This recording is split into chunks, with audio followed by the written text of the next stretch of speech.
बिस्मिल्लाहिर्रहमानिर्रहीम, अस्सलामुअलैकुम। Cooking with decor आज आपके साथ शादियों वाली ऑथेंटिक फ़िश की रेसिपी, बोनलेस फ़िश की आपके साथ शेयर करेगा।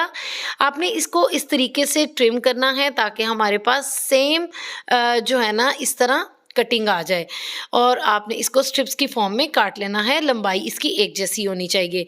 उसके बाद आपने 3 टेबलस्पून सिरका ले लेना है और उसके अंदर 1 कप जो है ना वो पानी का डाल देना है, और इन तमाम स्ट्रिप्स को इसके अंदर डाल देना है और तकरीबन 1 से 1.5 मिनट के लिए इसको आपने डिप करना है।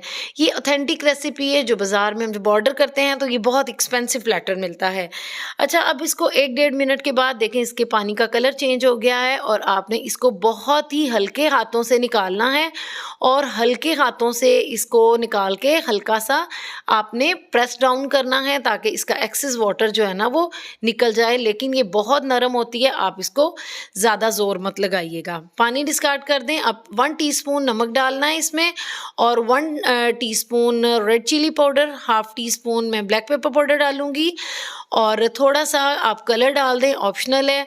1.5 टेबलस्पून सिरका दोबारा डाल दें आप, और चिकन पाउडर 1 टीस्पून, और जो गार्लिक पाउडर है वो भी 1 टीस्पून।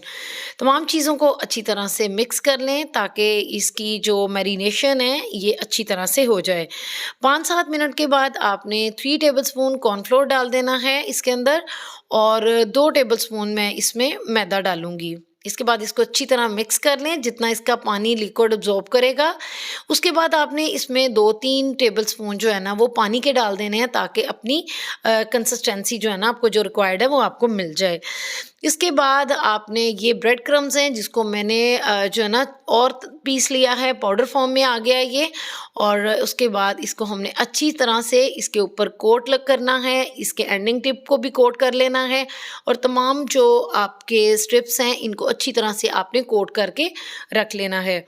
अब आपने पैन में ऑयल ले लेना है और डीप फ्राई आप इसको करेंगे। ऑयल को अच्छी तरह से गरम कर लें और उसके बाद अपने स्ट्रिप्स डाल लें, और माशाल्लाह से ये इतनी इजी और इतनी मज़े की रेसिपी बनेगी ना कि आप बहुत इंजॉय करेंगे, और आपको मतलब शादियों वाला ही मज़ा आ जाएगा।